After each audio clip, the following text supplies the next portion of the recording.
as 3 vezes que Deus escreveu na terra. Esse é o meu tema com vocês hoje. Deus escreveu 3 vezes na terra. E nós vamos olhar essas 3 vezes que Deus escreveu, e nós vamos pensar sobre essas 3 ações de Deus escrevendo na terra, e vamos aplicar para a nossa vida. Só isso, é muito simples.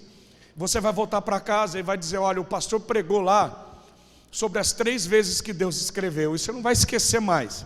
A primeira está em Êxodo capítulo 31, versículo 18.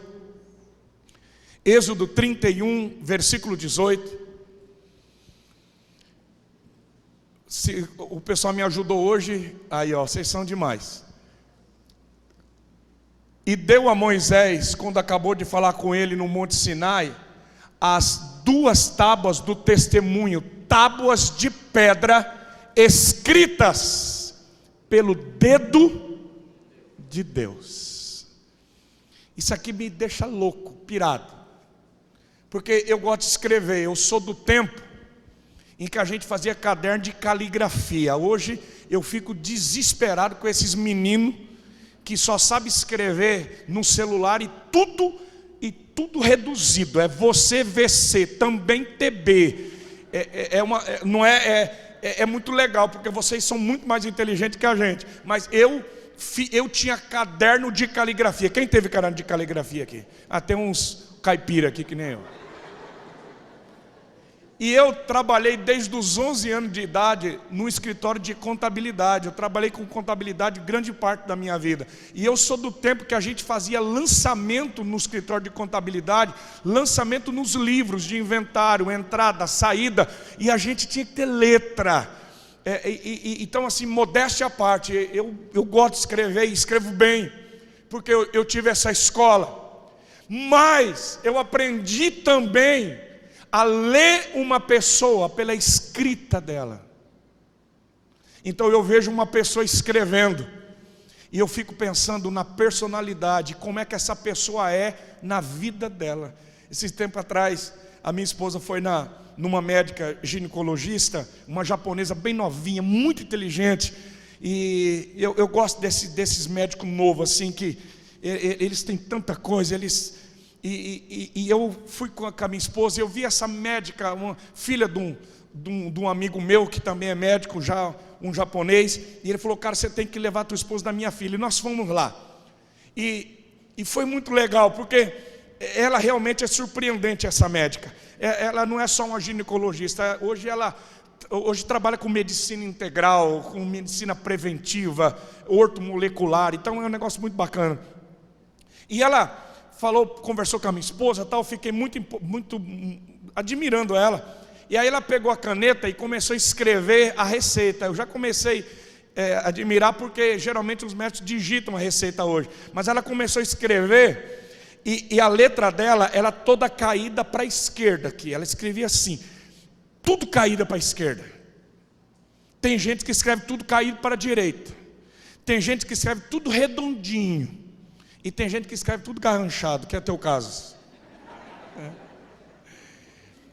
São a escrita grega, o hebraico da gente. Mas ela escrevia tudo caído assim.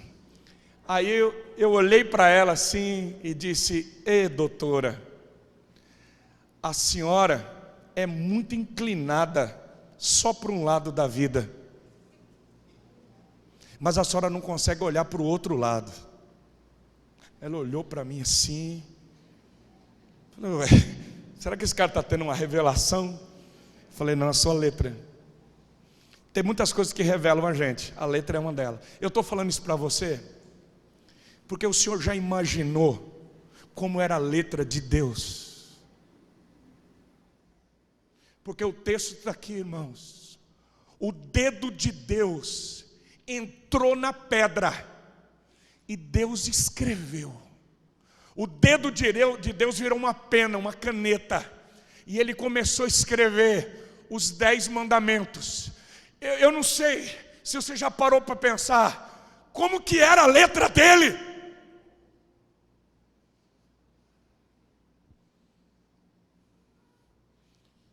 Eu queria ver, irmãos, Você já imaginou a beleza, a grandeza de você ler algo que o teu Deus escreveu com o dedo dele? Eu quero que você pense nisso. Foi a primeira vez que Deus escreveu. Vamos ler a mesma cena agora no Êxodo 24.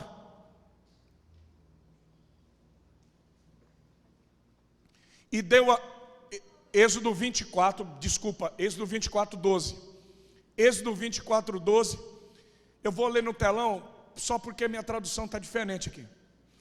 Então disse o Senhor a Moisés: sobe a mim ao monte e fica lá, e dar-te-ei tábuas de pedra, e a lei e os mandamentos que tem escrito para os ensinares.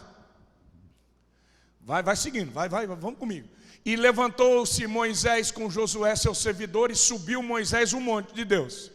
E disse aos anciãos: esperai-nos aqui até que tornemos a voz, e eis que Arão e Hu ficam convosco. Quem tiver algum negócio chegará a eles. E subindo Moisés o monte, a nuvem cobriu o monte, e habitava a glória do Senhor sobre o Sinai, e a nuvem o cobriu por 6 dias. E ao 7º dia chamou o Senhor a Moisés no meio da nuvem. E o aspecto da glória do Senhor era como um fogo consumidor no cume do monte, aos olhos dos filhos de Israel. Diga aleluia. Deus diz para Moisés e Arão: diga para o povo, vocês vão ficar acampados aqui nessa península do Sinai, na planície do Sinai.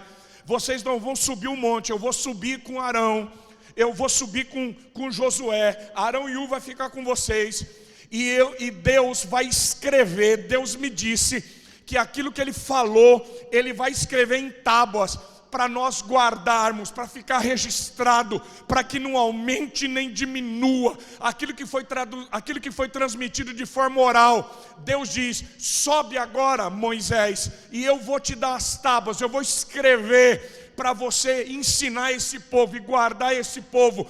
E quando Moisés sobe o monte, a Bíblia diz que uma nuvem desce sobre o Sinai. O Sinai começa a tremer, a glória de Deus vem, e o aspecto, a aparência da glória de Deus no cume do monte Sinai era como um fogo consumidor aos olhos dos filhos de Israel. Imagine a cena comigo. Vocês são a multidão, vocês estão acampados ao pé do Sinai. Moisés está em cima do monte Sinai, e o povo olha, e o Sinai começa a fumegar, e o cume do monte começa a pegar fogo. Irmãos, eu imagino, você já imaginou, você vê a Shekinah, a glória revelada, manifesta, você olhar e dizer: Deus está lá, Deus está escrevendo. Eu penso que num primeiro momento o povo treme, diz: é Deus, Ele está lá, o monte está pegando fogo. Mas, infelizmente,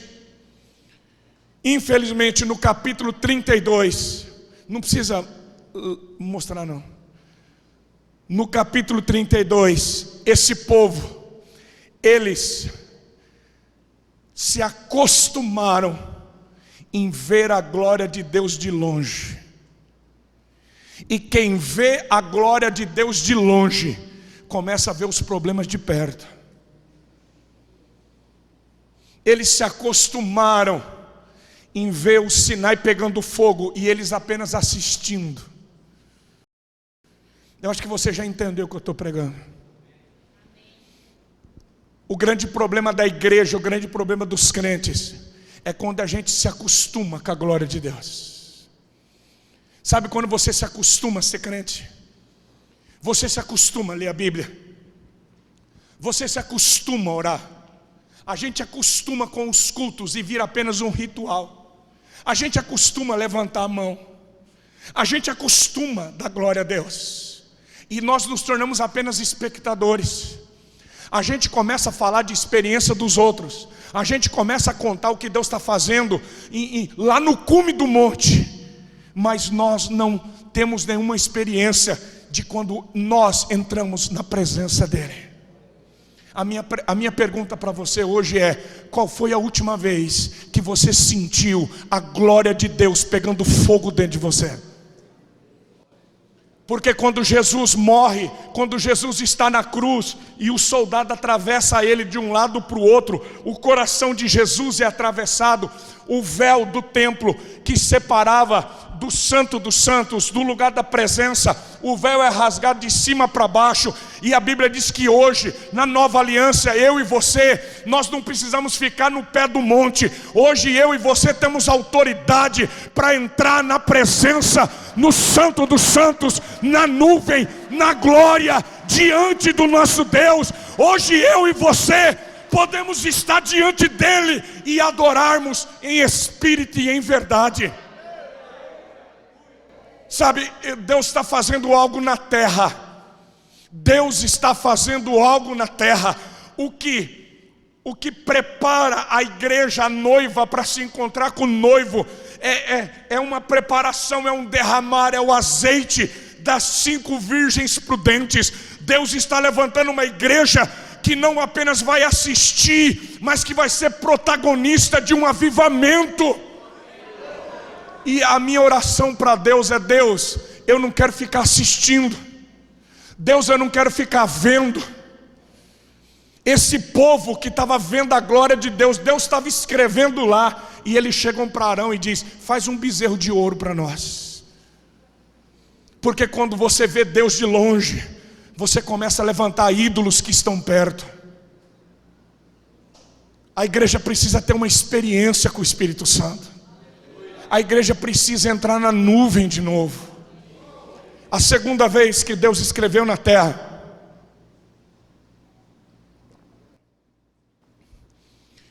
está em Daniel capítulo 5, versículo 5, nós vamos ler. Deus, a segunda vez que a mão de Deus vem na terra, escreve na parede do palácio real, na Babilônia.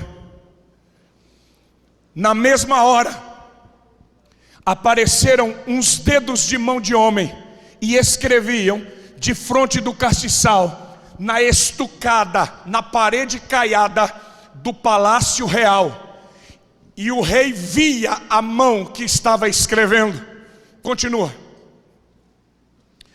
Então mudou o semblante dele, e os seus pensamentos o turbaram, e as juntas dos seus lombos, dos seus joelhos, relaxaram, e os seus joelhos bateram um no outro. Pode segurar, daqui a pouco você vai continuar comigo.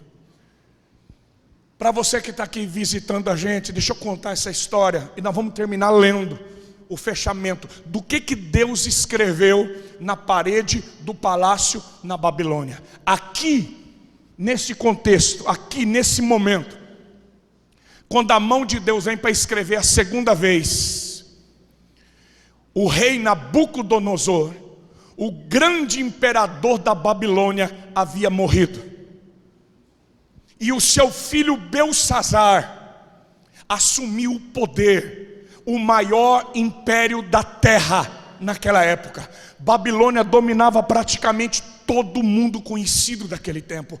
Foi algo estrondoso. E quando Belsazar assume o poder, ele diz assim: eu vou começar o meu reinado, eu vou começar o meu governo fazendo uma festa para 1000 líderes do meu império. Eu vou trazer outros reis, príncipes, governadores, generais. Eu vou chamar 1000 homens poderosos na terra, e nós vamos comer, beber. Eu vou começar o meu reinado em alto estilo, com uma grande festa. Vão ser os 1000 homens mais poderosos da terra que vão ver a minha glória, e eu vou começar fazendo festa com eles. E assim ele faz. E assim ele faz.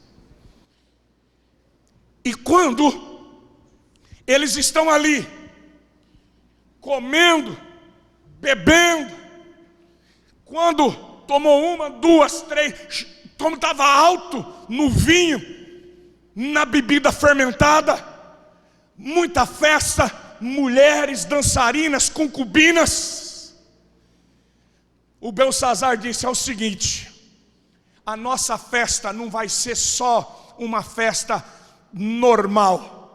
Eu quero que vocês tragam as taças de ouro e de prata, porque nós vamos comer e beber, dançar e festejar com os utensílios sagrados do templo lá de Jerusalém, do Deus de Israel.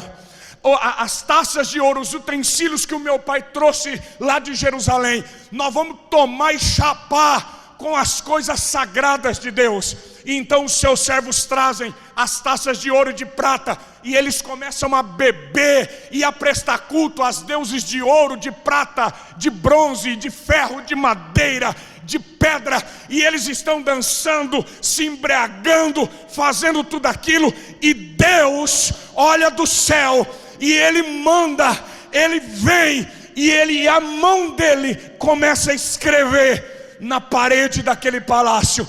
E quando o rei vê aquilo, ele começa a tremer, a música para, a dança para, e ele se desespera. Ele se desespera. Então ele manda trazer todos os seus sábios, encantadores, todos os seus astrólogos. Eu quero que vocês me digam o que está escrito ali. Mas ninguém dava. E a coisa ficou tensa. Ele diz: quem me disser o que está escrito ali, eu vou vestir de púrpura, eu vou colocar um colar de ouro, e vai ser o terceiro dominador, o terceiro líder de todo o meu império. Mas ninguém conseguia. Então a rainha mãe, quando vê que está tudo muito tenso, todo mundo desesperado, chamam ela. Ela entra no salão de festa e diz: tem um homem aqui, é lá dos cativos de Judá, o nome dele é Daniel. Ele no tempo do teu pai Nabucodonosor, ele decifrava sonhos, enigmas. O Espírito de Deus, dos deuses, está nele. Se você trouxer Daniel, ele vai dizer o que está escrito. É tremendo isso, irmãos. Agora, escuta bem. Olha o que diz o versículo 22. Vamos para o 22. O Daniel, o profeta Daniel entra naquela cena. E olha o que Daniel diz para Beltsazar: e tu, seu filho Beltsazar, não humilhaste o teu coração, ainda que soubesse de tudo isso. Segura aí. Daniel entra e olha para Beltsazar e diz assim: você sabia, você não humilhou teu coração, ainda que você soubesse de tudo isso. Daniel diz: você sabia. O que Beltsazar sabia? Olha aqui para mim. O que aquele rei sabia? O que Deus tinha feito com o pai dele. Porque Nabucodonosor, ele tinha tanto poder. Só a título de curiosidade, Nabucodonosor construiu uma das 7 maravilhas do mundo, os jardins suspensos da Babilônia. Foi Nabucodonosor que fez. Babilônia não era apenas um império, Babilônia era uma filosofia. Tanto que no Apocalipse ainda tem Babilônia, porque Babilônia é uma mentalidade, e começou com Nabucodonosor. É um projeto de governo, é uma filosofia. Nabucodonosor tinha muito, mas muito poder. A quem ele queria ele matava, e a quem ele queria ele dava vida. A quem ele queria ele levantava, e a quem ele queria ele abatia. Até que um dia Nabucodonosor ficou tão arrogante que ele subiu no palácio dele, olhou para os seus jardins, olhou tudo e disse assim: olha, foi eu que fiz tudo isso, olha a minha glória. E quando ele se arrogou, quando ele se orgulhou, aquela mão que escreveu veio sobre ele, e Nabucodonosor se tornou um animal. Ele começou a andar de 4 pés. Os pelos dele cresceram que nem de lobisomem. As unhas dele cresceram. Ele começou a comer capim com os bois e os jumentos monteses. Ele não dormia mais em casa. O homem mais poderoso do mundo foi morar no meio no meio do deserto, nas montanhas, e o orvalho do céu caiu sobre ele, e ele passou a viver como um bicho durante 7 anos. Ele foi humilhado, viveu como um animal, até que esse homem olhou para cima e disse: tem um Deus que é mais poderoso do que eu. Diga aleluia. Tem um Deus que pode todas as coisas. A esse Deus é a glória, o poder, é esse Deus que governa. Ele fez o céu e a terra, é Ele que levanta, é Ele que abate, Ele tem o governo. E quando Nabucodonosor se humilha, Deus o levanta e diz: eu vou restituir o teu trono e o teu poder. Daniel olha para Belsassar e diz: você sabia de tudo isso. Você sabia que tem um Deus no céu. Você sabia o que Deus fez com o seu pai. Você sabia. Irmão, sabe o que faz o meu coração tremer? É que tem muita gente que sabe, mas está brincando com Deus. Tem muita gente que sabe. Daniel diz: você sabia? E mesmo assim, você diz: eu vou fazer uma festa, eu vou brincar com Deus, eu vou tomar cachaça nas taças de Deus, eu vou prestar culto a outros deuses. Deixa eu te dizer, o homem vai, você faz o que você quiser, até a hora que Deus diz: chega.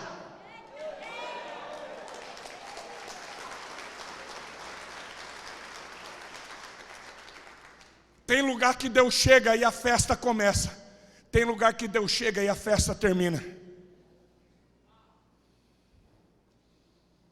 Alguns dias atrás eu fui acudir uma mãe. Eu nunca vi uma mulher tão triste. E aquela mãe, aquela pobre mãe disse assim para mim: vai lá no quarto, pastor. Meu filho tem 16 anos. Mas eu não aguento mais de sofrimento, pastor. Eu fiz tudo para esse menino.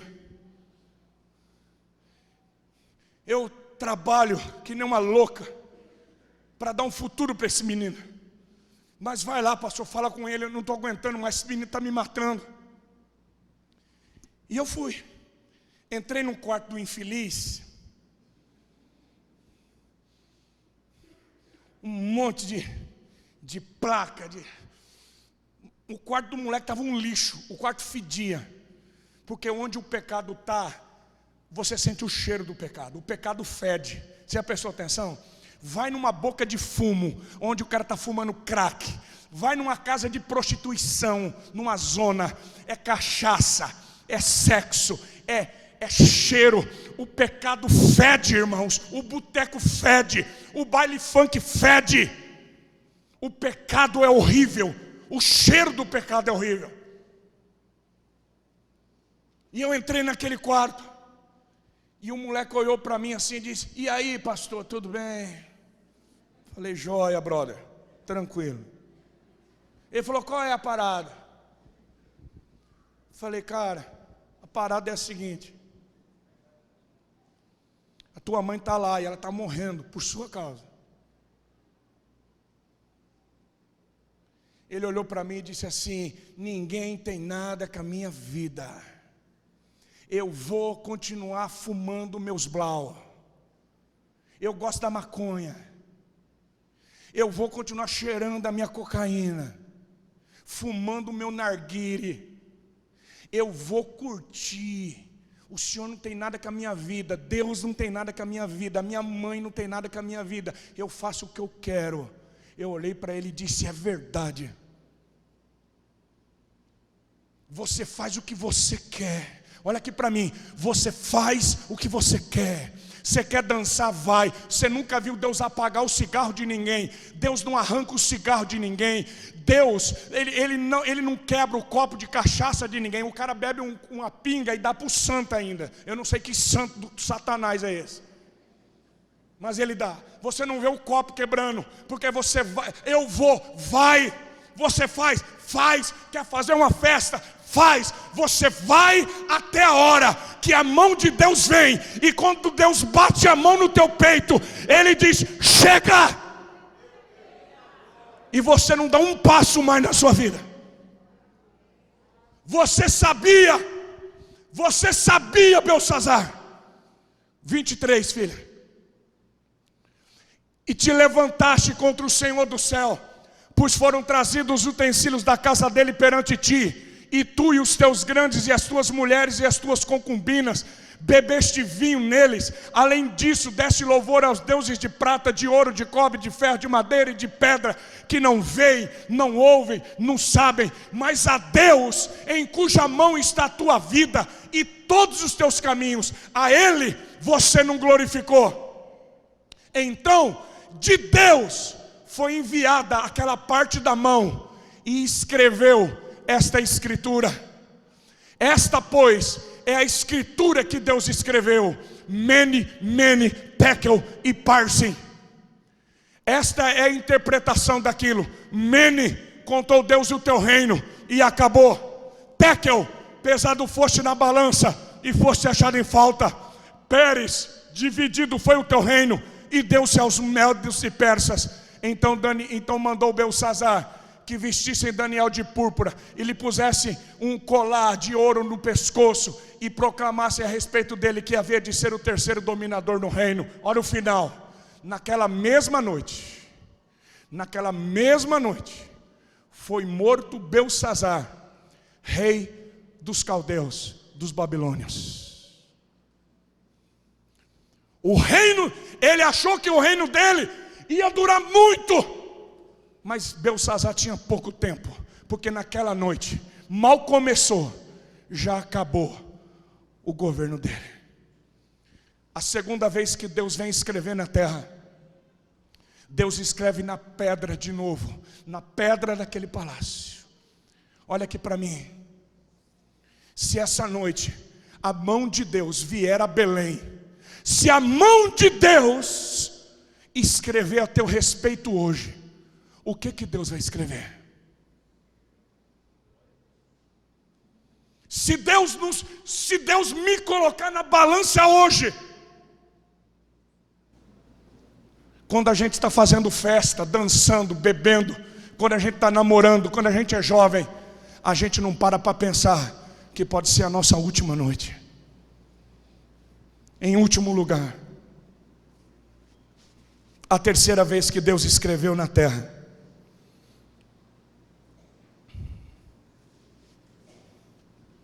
está em João capítulo 8. Eu não vou ler o texto, porque você conhece. Eu vou ler só a parte que Jesus agora, ele escreve na terra. João capítulo 8, a partir do verso 1, vai começar a dizer que Jesus, ele foi para o Monte das Oliveiras orar, e depois que ele orou a noite toda, ele desce, e quando ele vai no pátio do templo, a multidão, você conhece a história, a multidão já está em volta esperando ele, e os escribas e fariseus, os sacerdotes, eles pegam uma mulher que está traindo o marido. Talvez o marido estava viajando ou fazendo alguma coisa, e o amante dela estava na cama com ela. E eles vão e eles subjugam essa mulher no ato do adultério. Ela está na cama com o amante. Nós não sabemos se esse cara correu, pulou a janela, nós não sabemos. Nós só sabemos que eles pegam essa mulher e saem arrastando ela pela cidade. Na cultura judaica, eles arrancavam a parte de cima e mostravam os seios dessa mulher, para mostrar a nudez e a vergonha dela. E eles começavam a gritar: adúltera, adúltera. Eles arrastavam pelo cabelo. E conforme eles iam arrastando pela cidade, as mulheres, a multidão vinha e começava a pegar pedra. Por favor, não pensa que eles iam tacar uma pedrinha e ir embora. Não, eles colocavam essa mulher dentro. Nós estamos falando de uma região de montanha, irmão. Jerusalém, ela fica no monte. Jerusalém é chamada de Sião, porque a cidade de Jerusalém está no Monte Sião, mas do lado aqui já está o Monte das Oliveiras. Então ali nós estamos falando de cordilheiras, são muitos montes. Aqui tá Sião, Jerusalém, aqui está o Monte das Oliveiras, aqui já está o Monte Calvário. Então toda a região, então é um lugar onde você sobe, desce, é montanha. Então as pessoas, elas começavam a pegar pedra, e essa mulher adúltera ou outros crimes, eles colocavam a mulher dentro de uma região mais baixa, e eles enterravam a mulher viva. Eles tacavam pedra e iam sepultando ela com pedra. A pessoa era morta, não era tacar uma pedrinha, era matar e enterrar debaixo daquelas pedras. Era uma coisa absurda, irmãos. Não estou falando, aqui na nossa região é diferente. Não estou falando de uma região que tem pedra que racha a cabeça de uma pessoa. Quando eles arrastam aquela mulher, a multidão vai pegando pedras. As mulheres de bem cospem nela e dizem: adúltera, adúltera. E eles vão no pátio do templo e jogam aquela mulher aos pés de Jesus e diz: essa mulher, ela foi apanhada em flagrante adultério, ela está cheirando o pecado dela. E a lei de Moisés, aquela lei que o dedo de Deus escreveu na pedra, a lei que a mão de Deus escreveu na pedra, que era o símbolo da pedra que eles tinham na mão, aquelas pedras representavam a lei. A lei de Moisés, que foi escrita na pedra, diz que essa mulher tem que morrer, ela é uma adúltera. Mas o Senhor não disse que veio trazer um novo testamento, uma nova graça, o amor, o perdão? O que o Senhor diz? Projeta o versículo 5. A lei mandou que tais pessoas sejam apedrejadas. E tu, o que dizes? Isso diziam eles, tentando para ver que tivessem de que o acusar. Mas Jesus, inclinando-se, escrevia com o dedo, aonde? Não é na pedra mais. O dedo de Deus não estava mais escrevendo na pedra. Agora aquele que é o Deus encarnado, o Todo-Poderoso, agora Jesus pega o dedo dele e começa a escrever na terra. E eu fico imaginando como que era a letra do meu Jesus. Você já escreveu com o dedo na terra? Geralmente os homens apaixonados escrevem na areia da praia e fazem um coração assim: I love you too.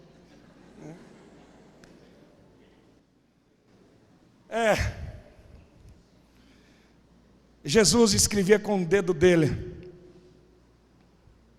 na terra. 7.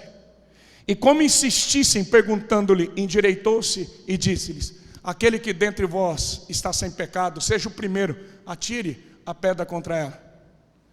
E tornando a inclinar-se, escrevia na terra. Quando ouviram isso, saíram um, a começar pelos mais velhos, até os últimos. Ficaram só Jesus e a mulher que estava no meio. E endireitando-se Jesus, e não vendo mais ninguém, a não ser a mulher, disse-lhe: mulher, onde é que estão os teus acusadores? Ninguém te condenou? Ela disse: ninguém, Senhor. E disse-lhe Jesus: nem eu também te condeno. Vai-te, não peques mais. Eu não te condeno. Bom, a gente tem que pensar sobre isso agora. Eu queria convidar você a ir comigo lá no pátio do templo, há quase 2000 anos atrás. Vamos lá no pátio do templo e vamos junto com aquela multidão. Você já parou para pensar o que o dedo de Jesus estava escrevendo na terra? Eu fico pensando nisso, já perdi muitas noites de sono. O que o dedo de Jesus escrevia naquela terra? A multidão está com pedra na mão, é a lei de Moisés. E agora, Jesus está ali. Jesus está numa encruzilhada, porque se Jesus diz assim, não, vamos perdoar a coitadinha, vamos dar mais uma chance para ela, vamos amar. Eles iam dizer, olha, ele está contrariando a lei de Moisés e ensinando uma outra lei. Quem quebra a lei de Moisés e ensina uma outra lei, tem que ser apedrejado também. Eles apedrejavam Jesus junto com a mulher. Era uma armadilha, era uma arapuca. Se Jesus dissesse, mete pedra nessa desgraçada, vamos matar, eles iam dizer, o senhor não é amor? O senhor não diz que a gente tem que dar uma segunda chance, caminhar uma segunda milha? Então a tua mensagem, essa nova mensagem, esse novo testamento, essa graça tua é uma mentira. E Jesus ia perder a credibilidade. Olha que situação de Jesus.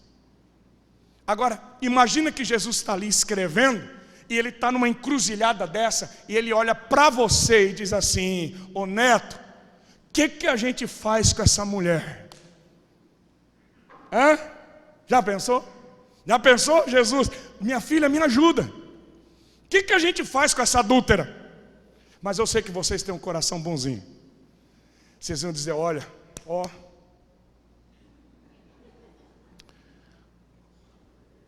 quem sou eu? Vamos perdoar ela. E se fosse sua esposa? E se fosse seu marido?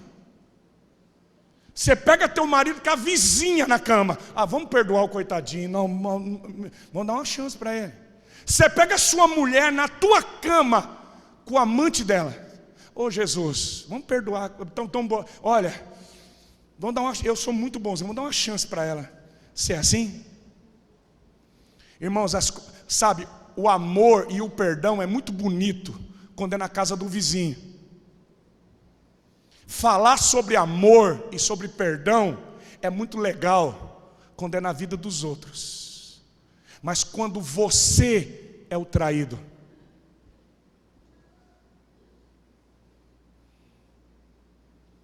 quando a tua filha é a estuprada,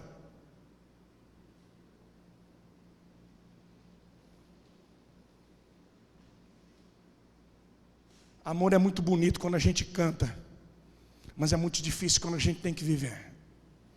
Meu pai foi embora de casa, eu tinha 8 anos. Eu sou o caçula, eu tenho 2 irmãs. Naquela sexta-feira que papai foi embora, ele pegou uma faca. Meu pai era um pernambucano ruim, morreu, ia fazer 99 anos. Pensa num pernambucano violento, um homem de sangue. Ele colocou uma faca na minha barriga e disse para minha mãe, ou você assina e me entrega as escrituras. Meu pai tinha fazenda, tinha propriedade. Ou você assina, me dá as escrituras, ou eu vou matar esse desgraçado, eu vou acabar com tudo. E você sabe que eu mato, Tereza. Minha mãe entregou tudo para ele. Papai foi embora, pegou a caminhonete, colocou as coisas dele, foi embora e deixou a gente sem nada. Hoje as pessoas não sabem o que é ser pobre. Hoje não sabem. Há 40 anos atrás, pobre era pobre, irmãos. Pobre não tinha fogão a gás, pobre não tinha telefone, pobre não tinha televisão, você entendeu? Pobre não tinha celular. Pobre era pobre. A gente tomava Guaraná uma vez por ano, no Natal. Eu fazia um furo de prego assim na tampa para mamar, para não acabar depressa. Alguém já furou assim com prego? Tem pobre aí?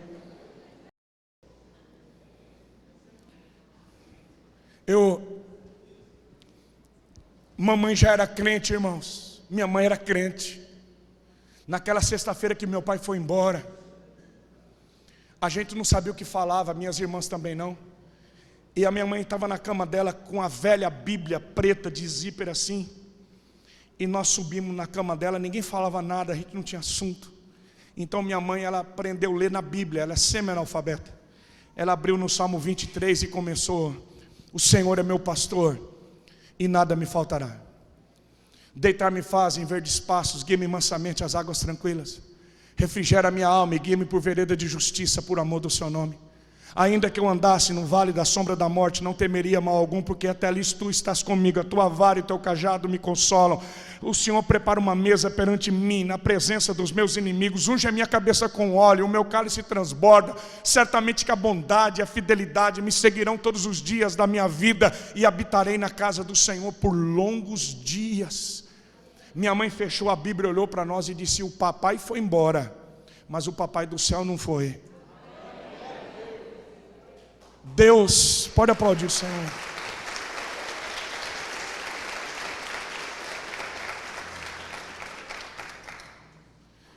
Deus vai me dar força para acabar de criar vocês.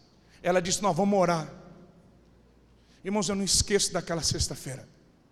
A minha mãe ajoelhou no pé da cama assim, a gente ficou em cima da cama. Minha mãe sempre orava de joelho. Toda a minha vida eu vi minha mãe ajoelhada no pé da cama. Eu nunca vi minha mãe dormir sem ajoelhar no pé daquela cama. Ela ajoelhou no pé da cama e começou a orar. Ela disse: Deus, onde o pai dos meus filhos, o marido que o Senhor me deu, tiver, guarda ele agora, Deus. E eu estava em cima da cama e comecei: Deus, mata ele, Deus.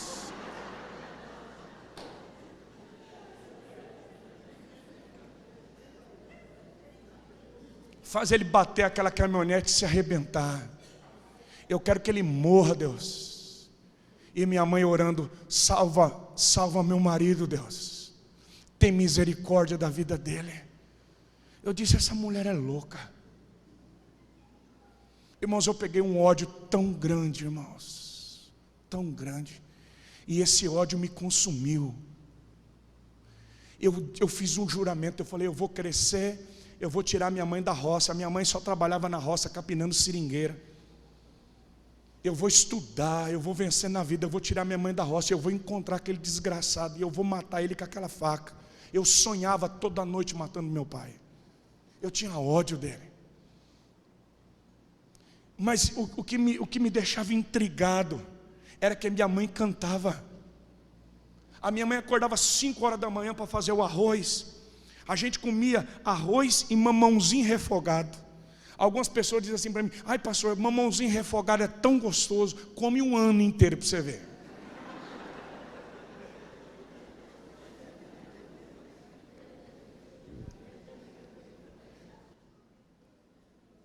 A humilhação, irmãos, e a pobreza de não ter um chinelo para ir para a escola, isso me consumia. Mas a minha mãe acordava de madrugada, 5 horas da manhã, para fazer o arroz e o mamãozinho. E eu acordava com a minha mãe cantando: porque Ele vive, posso crer no amanhã. Porque Ele vive, temor não há. Mas eu bem sei, eu sei que a minha vida está nas mãos do meu Senhor, que vivo está. E eu dizia: como que essa mulher pode cantar? Ela cantava. Com 14 anos eu me tornei um viciado. E minha mãe, eu não queria mais saber de igreja, eu não queria saber de Deus, eu não queria saber de nada. E eu desci para o inferno. Sabe esse moleque que diz: eu faço o que eu quero, ninguém me segura? Eu fui assim. Eu desci a ladeira. Eu estudei, eu prosperei muito na minha vida. Deus me deu chance de fazer 3 faculdades. Eu cresci muito na minha vida, irmãos. Deus sempre ouviu as orações da minha mãe. Mas com 20 anos, eu já era um homem depressivo, só pensava em morrer, em matar. Eu tinha sucesso, eu já tinha feito faculdade, estava na 2ª faculdade. Eu tinha bom emprego, eu tinha tirado minha mãe da roça, eu tinha casa, eu tinha carro. Eu era um menino prodígio, mas eu era um desgraçado por dentro. Eu preguei ontem: um vencedor lá fora, mas um derrotado aqui dentro.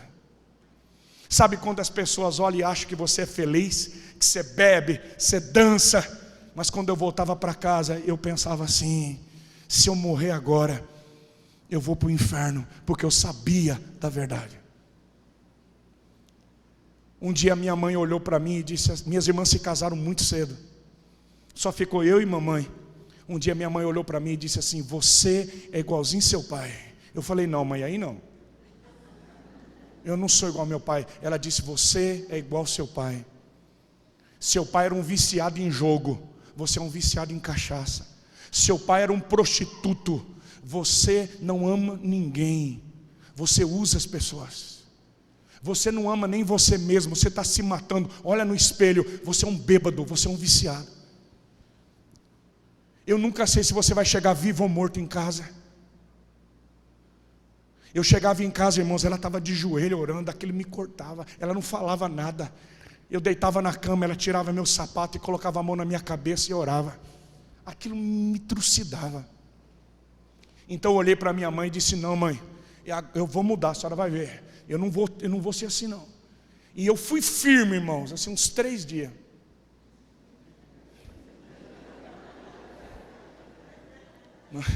Mas depois eu já estava, depois da primeira, é a segunda, é a terceira. Sabe aquela, eu vou tomar só uma. É mentira isso. E quando eu percebi que eu realmente era um viciado, eu me tornei tão depressivo, tão angustiado. E numa sexta-feira eu entrei em casa. Eu fui beber, eu não consegui beber. Eu estava muito transtornado. Então eu entrei no meu quarto, eram as 11 horas da noite. Eu não acendi a luz, eu sentei na cama. Eu disse assim: Deus, o Senhor está aí? O Senhor está aí, Deus? A minha mãe disse que o Senhor enxerga no escuro, que as trevas e a luz são a mesma coisa para o Senhor. E eu sentado naquela cama, eu disse: se o Senhor está me ouvindo, Deus, eu quero ser feliz que nem minha mãe. Porque minha mãe perdeu tudo. Ela foi abandonada, ela foi trocada, ela ficou sem nada. Mas a minha mãe é feliz. A minha mãe canta. Oh Deus, eu quero te conhecer que nem minha mãe te conhece. O Senhor está aí, Deus? Irmãos, eu não vi nada, mas eu senti Ele chegando no quarto. Sabe quando eu falo Deus chegou, eu sei. E você sabe o dia que Ele chegou na sua vida. Você se lembra o dia que Ele tocou você? Eu me lembro. O meu coração queimou, aquela presença, aquela nuvem. E eu me dobrei, eu chorei como nunca na minha vida. Eu disse: Deus, me perdoa. Ele disse: para eu te perdoar, primeiro você tem que perdoar seu pai. Eu falei: aí não, Deus, meu pai não merece o meu perdão. Deus me disse: você é tão pecador quanto seu pai. Se você não perdoar o seu pai, eu não posso perdoar você.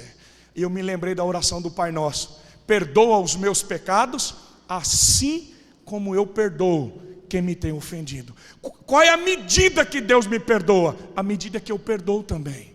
Deus não pode me perdoar se eu não perdoar quem me feriu. Então eu disse: Deus, me ajuda. E Ele me ajudou.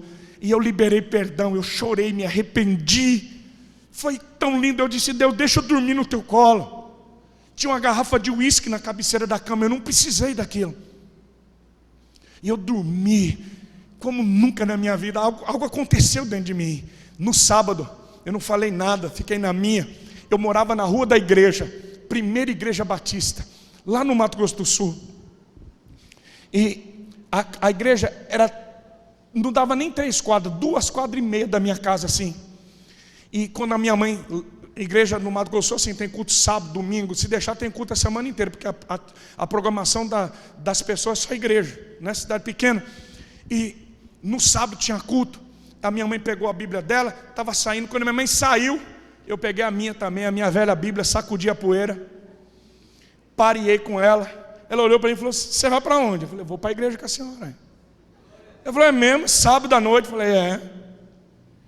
E eu disse com ela a pé. E ela não falou nada. Minha mãe é gordinha assim, reforçada, socada.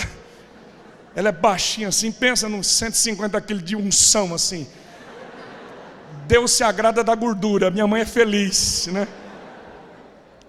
E aí eu estou descendo com ela. Quando nós chegamos assim na igreja, ainda a cerca da igreja era balaústre, madeira assim, eu abri o portão assim, tinha 3 degraus na calçada da igreja, subi com ela. Quando eu cheguei assim, ela parou, olhou para mim e disse assim: fala uma coisa para mim, filha. Deus me disse que você ia entrar comigo na igreja e que nunca mais você ia sair. O que aconteceu, filha? Eu disse: mãe, ontem Jesus me visitou. Eu entreguei minha vida a Ele. E eu estou entrando com a senhora para nunca mais sair.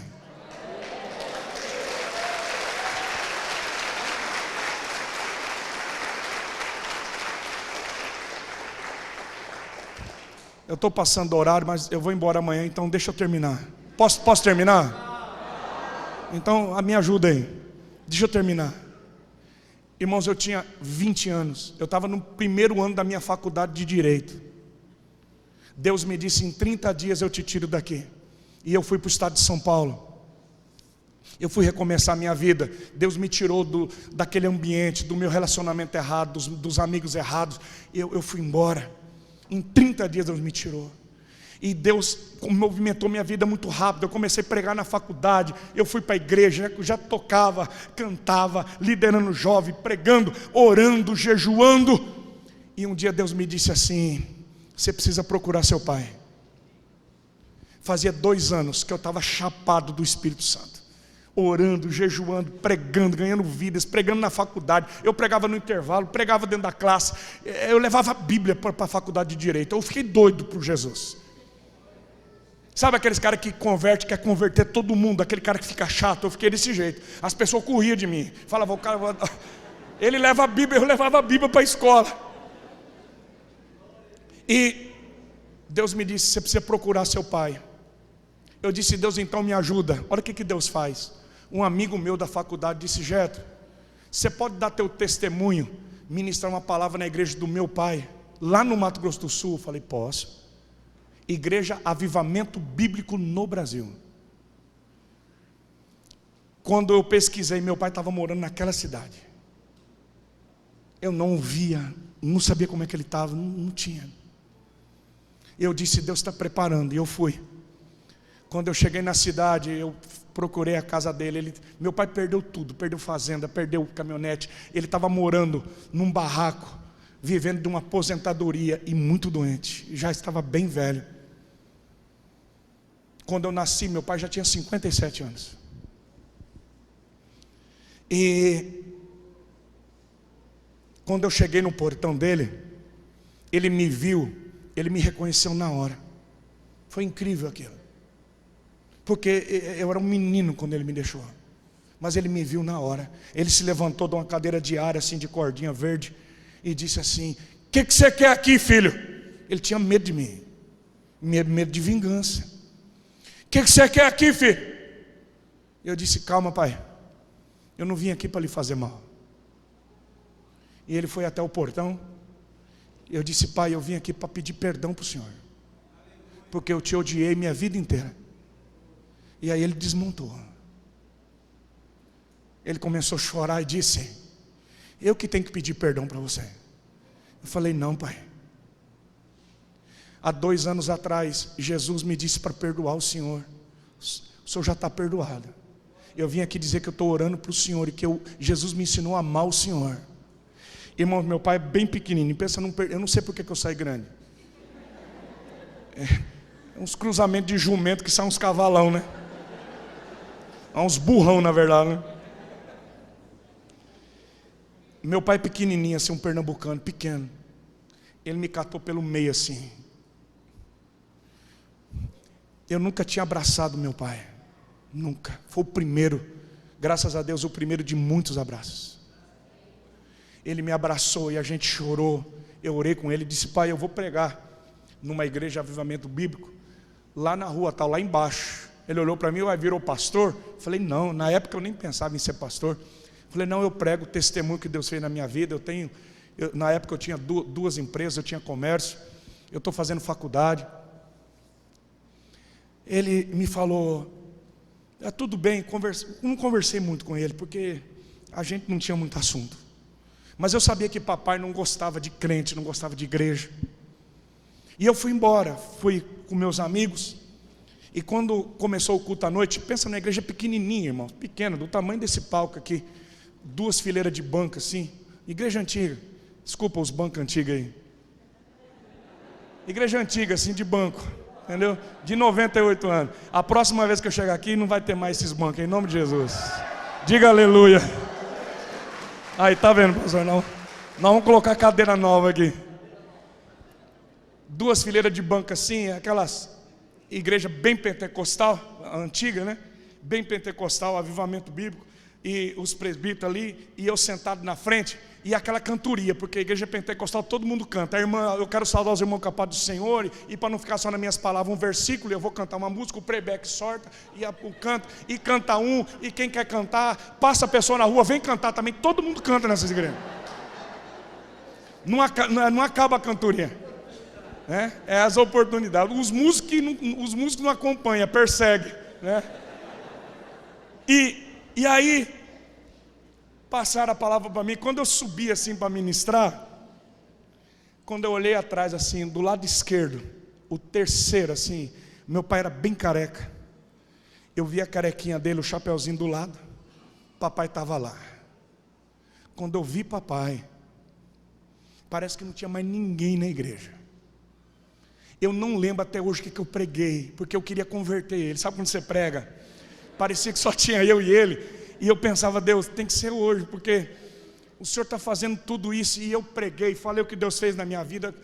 Nem sabia pregar. E quando eu acabei de falar, eu disse, você que quer entregar sua vida a Jesus como eu fiz, você que quer ser liberto e perdoado como eu fui, entrega a sua vida a Jesus.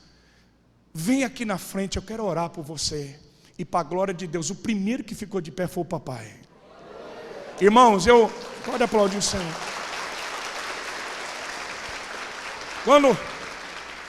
Quando meu pai ficou de pé e começou a ouvir, eu não queria mais que ninguém se convertesse mais, porque para mim já estava bom.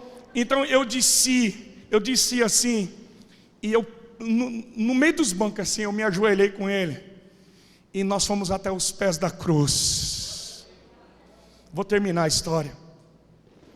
Eu me casei há 20 anos, quase 21 anos atrás, no dia 14 de junho. Papai foi no meu casamento. Eu batizei meu pai. Foi lindo isso. Então assim, eu levei meu pai a Jesus, eu batizei meu pai foi no meu casamento. E quando eu me casei, a mamãe foi morar no Mato Grosso do Sul, voltou para o Mato Grosso do Sul, na cidade das minhas 2 irmãs, e ficou sozinha. Eu comprei uma casa para ela. E aí um dia eu estou em casa, casada assim, a minha mãe me ligou e disse, oi filho, tudo bem? Tudo. Ela falou, filho, teu pai está aqui em casa. Eu falei, é mesmo, né? O que o papai está fazendo aí na sua casa, mãe? Ele está com as conversas aqui, filho.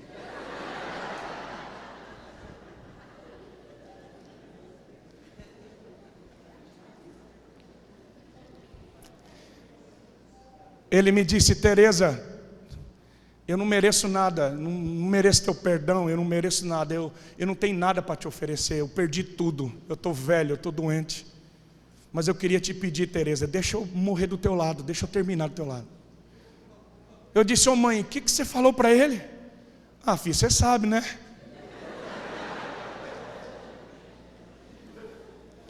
Ela nunca teve outro homem, irmãos, nunca. Minha mãe trocou fralda do meu pai. Eu chegava na casa deles, no Mato Grosso do Sul. Meu pai estava sentado na rede assim, ele gostava muito de rede, pernambucano. A minha mãe sentada numa cadeira. E quando eu parava no portão, a minha mãe continuava cantando, irmãos. Ela nunca parou de cantar. Nunca. E há 3 anos atrás nós sepultamos ele. Eu estou falando para você que falar sobre perdão é bonito, mas quando é com a gente é muito difícil. Você sabe por que Jesus estava escrevendo na terra? Porque as duas primeiras vezes escreveu na pedra, foi a lei, os mandamentos e uma sentença de morte. Jesus vem e diz: agora, o dedo escreveu na pedra a lei, mas eu vim escrever na terra. Por que na terra e não na pedra? Porque a terra é a essência do ser humano. Jesus disse: eu vim para escrever agora, não na pedra, mas na terra. Jesus diz, quando ele enfia o dedo naquela terra, ele está enfiando o dedo na nossa essência, porque nós viemos da terra. Jesus diz: agora a minha mão não está escrevendo mais na pedra, mas eu estou escrevendo na vida das pessoas. Eu não estou escrevendo a lei, eu estou escrevendo um novo mandamento de graça, de perdão, de misericórdia. Eu não sei o que Jesus estava escrevendo naquela terra, eu só sei uma coisa: ele faz a pedra cair por terra. A lei, quando aquelas pessoas estão jogando as pedras, elas estão dizendo: a lei está caindo diante da graça. A misericórdia está triunfando sobre o juízo. O amor está vencendo a morte, porque o amor é mais forte do que a morte. As 3 vezes que Deus escreveu na terra, e deixa eu te dizer, a mão de Deus continua escrevendo. Aonde que Deus está escrevendo hoje? Em 2 lugares. Onde que a mão de Deus escreve? Hoje, em 2 lugares. Primeiro, na tábua do nosso coração. A Bíblia diz que Jesus está escrevendo no nosso coração. É um novo mandamento. E a mão de Deus continua escrevendo, sabe aonde? No livro da vida. Quando uma pessoa entrega a vida a Jesus, sabe o que Deus faz? Na hora, aquela mão que escreveu no monte, Deus diz: agora eu vou escrever o nome no livro da vida. Olha aqui para mim. Pode aplaudir o Senhor.